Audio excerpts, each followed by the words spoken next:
नमस्कार फ्रेंड्स, मैं हूं आपका होस्ट डॉक्टर राजेंद्र ठाकुर। और आज हम देखने वाले हैं महात्मा ज्योतिराव फुले जन आरोग्य योजना में पेशेंट की प्री ऑथराइजेशन कैसे ली जाती है। महाराष्ट्र में अभी बहुत से हॉस्पिटल महात्मा ज्योतिराव फुले जन आरोग्य योजना में इम्पैनल हुए हैं। तो वहाँ पे जो काम करने वाले एमसीओज है, नए लोग जो है, उन्हें ये वीडियो से फ़ायदा होगा काम करते वक्त। क्योंकि मैं जब काम करता तो मुझे बहुत दिक्कत आती थी शुरुआत में, तो मैंने सोचा चलो कुछ लोगों को मदद हो जाएंगी ये वीडियोस बनाने से। तो आज हम प्री ऑथ कैसे लेते हैं महात्मा ज्योतिराव फुले जन आरोग्य योजना में, उसकी मालूमात लेंगे। सबसे पहले पेशेंट डिटेल्स अपडेट करना पड़ते हैं। साइट ओपन कर लिए, पेशेंट्स में जाके यहाँ से पेशेंट ऑन बेड करना पड़ते हैं। सबसे पहले मैंने ऑन बेड कर रखे हुए patient.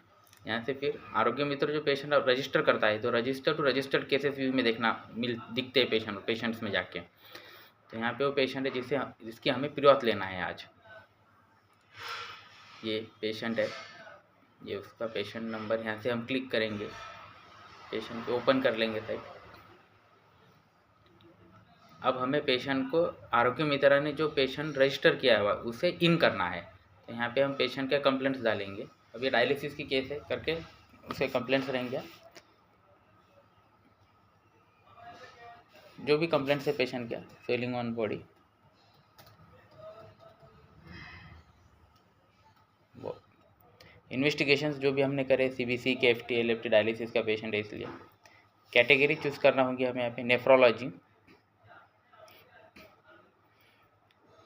Category, provisional diagnosis chronic renal failure CRF। यहाँ पे ट्रीटमेंट जो इन्वेस्टिगेशंस CBC, यहाँ पे CBC। Patient diagnose by in house doctor, यहाँ पे डॉक्टर का नाम आएगा। यहाँ पे मोबाइल नंबर हो गया। यहाँ पे डिग्री MD MS जो कोई भी उनकी क्वालिफ़िकेशन है एज पर उनकी क्वालिफ़िकेशन के हिसाब से। रजिस्ट्रेशन नंबर सबमिट करके ये प्रोविजनल डायग्नोसिस के लिए पेशेंट भेजना है। यहाँ स्लिप भी निकलती है हमें, जो इन्वेस्टिगेशंस करना है पेशेंट की उसकी। अगर स्लिप नहीं निकालना है तो उसे कट करके यहाँ से हम पेशेंट्स में जाके उसका ब्लड रिपोर्ट यहाँ पे अटैच कर देंगे। ये ऑलरेडी मैंने एक फ़ोल्डर तैयार करके रखा हुआ है, तो उसमें से अब मैं ये सब अटैच करूँगा डॉक्यूमेंट्स पेशेंट के।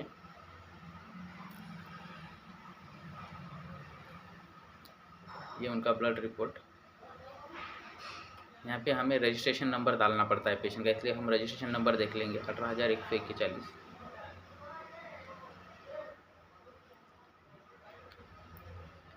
इन पेशेंट करना है, क्योंकि यहाँ पे बहुत बार गलती होती है। यहाँ से इन होता है पेशेंट, उसका ब्लड रिपोर्ट अटैच करने के बाद यहाँ से इन होएगा पेशेंट। यहाँ पे 18,141 इसका जो कुछ भी रजिस्ट्रेशन नंबर है अपने हॉस्पिटल का। एक्चुअल एडमिशन डेट, तो आज एडमिट हुआ है तो आज की तारीख, 1-2 दिन पहले वो होंगे तो उस दिन की तारीख आएंगी। फाइनल डायग्नोसिस वही CRF।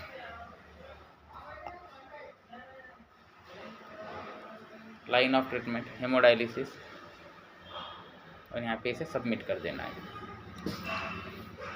यहाँ से पेशेंट इन हो गया है। इन पेशेंट केस रजिस्टर सक्सेसफुल, और यहाँ पे उसे केस नंबर मिल जाएगा। ठीक है, अब आगे इन हो गए वाले पेशेंट का हमें प्री ऑथराइजेशन लेना है। तो ये लिस्ट है इन पेशेंट की। यहाँ से अब हम उसे, ये हो गया पेशेंट का पेपर ओपन, ऑनलाइन पेपर जो है। यहाँ पे फ़ोटो अटैच करना है, डायलिसिस का फ़ोटो जो है पेशेंट का वो अटैच करना है। उसके बाद में नीचे जो इन्फॉर्मेशन है वो भरना है, जिसमें स्टार्स है वही इन्फॉर्मेशन भरना पड़ती है। ये भरने नहीं भरे तो भी चलता। यहाँ पे भी CRF प्रोविजनल डायग्नोसिस में, एडमिशन नोट्स में। उसके बाद क्लिनिकल नोट्स, ये क्लिनिकल नोट्स डालेंगे हम ऑनलाइन। आज की डेट होगी 2/11/2024। पेशेंट का बेड नंबर है 5, blood pressure systolic 120, respiration 22, temperature 99, diastolic blood pressure 70, pulse rate 99। Anaemic है क्या तो नहीं। मेडिसिन की जगह पे आप मेडिसिन भी डाल सकते हैं या फिर एक इंजेक्शन भी डाल के मैंने आपको दिखाने के लिए वहाँ पे इंजेक्शन का आय डाल दिया। अदर इंस्ट्रक्शंस पर भी बेड रेस्ट वगैरह डाल सकते हैं आप, या फिर जो डॉक्टर्स ने उन्हें इंस्ट्रक्शन दिए वो डाल सकते हैं। प्रियोर डिटेल्स में ये क्लिनिकल नोट्स हो गया। अब प्रियोर डिटेल्स में पूरी मालूमात आएंगी। डॉक्टर टाइप कैसा है, इन हाउस डॉक्टर है, उसके बाद में स्पेशलिटी कौन सी है, नेफ्रोलॉजी, डॉक्टर अवेलेबल। यहाँ पे अब डॉक्टर की इन्फॉर्मेशन आएंगी, जो कोई डॉक्टर है, डॉक्टर का नाम आ गया, डॉक्टर का रजिस्ट्रेशन नंबर जो ट्रीटमेंट करने वाला डॉक्टर है, क्वालिफिकेशन उनका, मोबाइल नंबर। अब ये है exact duration, presenting complaint with exact duration. ये कंट्रोल सी करके यहाँ पे कॉपी पेस्ट ही करना है। सेम कंप्लेंट्स रहेंगे पास्ट हिस्ट्री में भी। यहाँ पे पल्स, बीपी,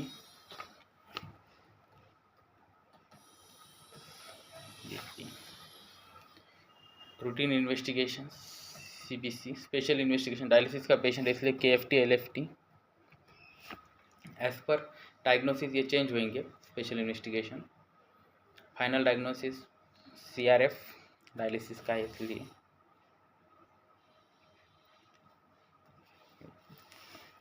ये तो डिसीज हमने पहले चूज़ किया था, उसका नेफ्रोलॉजी पैकेज में आएगा। सब कैटेगरी क्या है, नेफ्रोलॉजी में हमें हेमोडायलिसिस का लेना है package, maintenance hemodialysis for CRF, dialysis support therapy, 12 dialysis. ये 42 डेज की साइकिल होती है, जिसमें 12 से 18 डायलिसिस हम पेशेंट के ले सकते हैं। तो ये पैकेज हमने चूज़ किया है। और ये पेशेंट को डायलिसिस 42 डेज में 18 डायलिसिस होते हैं पेशेंट के, इसलिए नंबर ऑफ डायलिसिस नीडेड 18। 12 से 18 में का जितने पेशेंट को ज़रूरत है वो हिसाब से हम उसका डायलिसिस का नंबर चूज़ कर सकते हैं। यहाँ पे आरएफटी का रिपोर्ट लगाएंगे।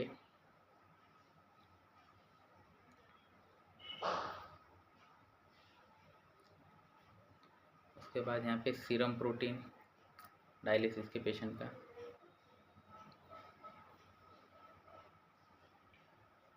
ये सब अटैच हो गया। यूएसजी, उसका यूएसजी रिपोर्ट पेशेंट का,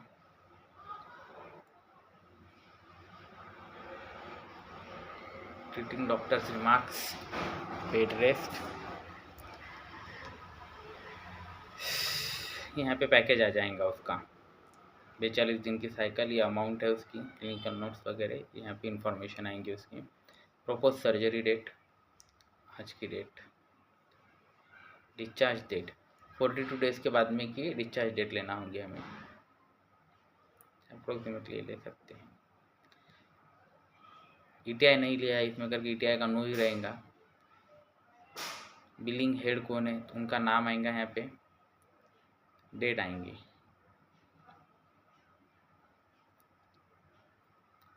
इसके बाद नेम ऑफ द डॉक्टर, जो ट्रीटमेंट करने वाला डॉक्टर उनका नाम, यहाँ पे डेट, आज की date 2/11/2024। Counselling remarks, bed rest, high risk consent attach करना होती है हमें, वो मैं आगे बताने वाला हूँ आपको कहाँ करनी है। तो यहाँ पे अटैच करके लिख दिए, यहाँ पे सेव कर दिए। ये जो भी इंफॉर्मेशन हमने भरी है वो सेव हो गई अब डाटा में। नहीं तो आगे अटैच करते करते अगर कहीं नेट चला गया तो वो सब इंफॉर्मेशन हमें दोबारा भरना पड़ती है, इसलिए उसे सेव कर लेना यहाँ से। उसके बाद में प्री-ऑथ अटैचमेंट्स में जाना है। अब यहाँ पे कंसेंट जो मैंने बताया था ना अटैच, वहाँ पे लिखे थे हमने कंसेंट, वो यहाँ पे अटैच करना है हमें। ये डॉक्यूमेंट है कंसेंट का पेपर, यहाँ पे कंसेंट पेपर हमें स्कैन करके जो फोल्डर बनाया हुआ उसमें से ये डॉक्यूमेंट्स के अटैच करना है हमें। सपोर्ट डॉक्यूमेंट्स में सीडी फॉर्म आएगा, क्लिनिकल डाटा फॉर्म, पेशेंट की यूएसजी आएंगी और उसका ब्लड रिपोर्ट आएगा, CBC, KFT, LFT, serum protein जो भी हमने किया है। कंसेंट के बाद में सपोर्ट डॉक्यूमेंट्स अटैच हो रहे हैं, तीनों भी डॉक्यूमेंट ये भी अटैच हो गए। काउंसलिंग डॉक्यूमेंट्स में हमें ये 2 डॉक्यूमेंट जो पेपर बनाते हैं हम हॉस्पिटल में वो 2, और एक ये डायलिसिस का पेपर होता है, ये 2 पेपर हमें अटैच करना है काउंसलिंग डॉक्यूमेंट्स में।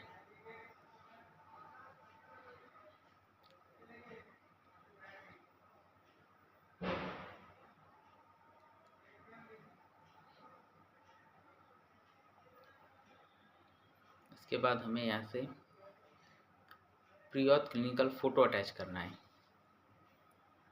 Pre auth clinical photo, video ज़्यादा बड़ा हो जाएगा इसलिए मैं डीप में नहीं बता रहा हूँ, मगर कुछ भी प्रॉब्लम रहे किसी को तो आप कमेंट कर सकते हैं नीचे, उसका आंसर मैं कर दूंगा। क्लिनिकल फ़ोटो अटैच कर रहे हैं हम यहाँ पे, ये फ़ोटो अटैच हो गया क्लिनिकल फ़ोटो। इसके बाद में इसे सबमिट करते हैं।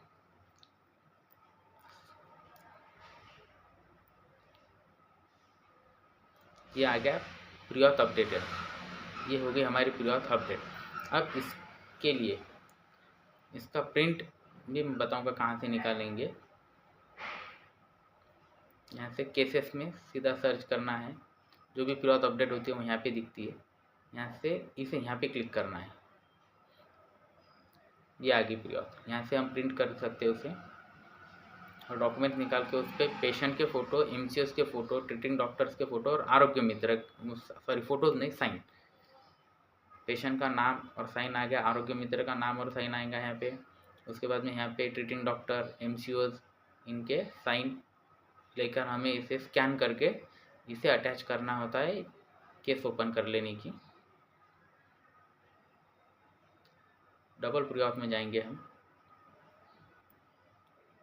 जहाँ पे हमने कंसेंट वगैरह अटैच करे थे ना, consent other documents, add attachment में प्री ऑथ में यहाँ पे ऊपर का जो है sign and authentic copy of pre authorisation request form, यहाँ पे हमें वो तीनों भी पेपर जो निकलेंगे वो अटैच करना होते हैं। ये अटैच करने के बाद में आरोग्य मित्रों से सेंड कर देता है और फिर आगे की प्रोसीजर उनकी कंपनी द्वारा की जाती है, प्री ऑथ उड़ाना वगैरह। तो ये इन्फॉर्मेशन हमने दी महात्मा ज्योतिराव फुले जन आरोग्य योजना में प्री ऑथराइजेशन कैसे ली जाती है। अगर वीडियो पसंद आए तो लाइक करिए, शेयर करिए, सब्सक्राइब करिए, और कोई भी प्रॉब्लम अगर हो तो नीचे कमेंट कीजिए, मैं आंसर दे दूँगा। Thank you.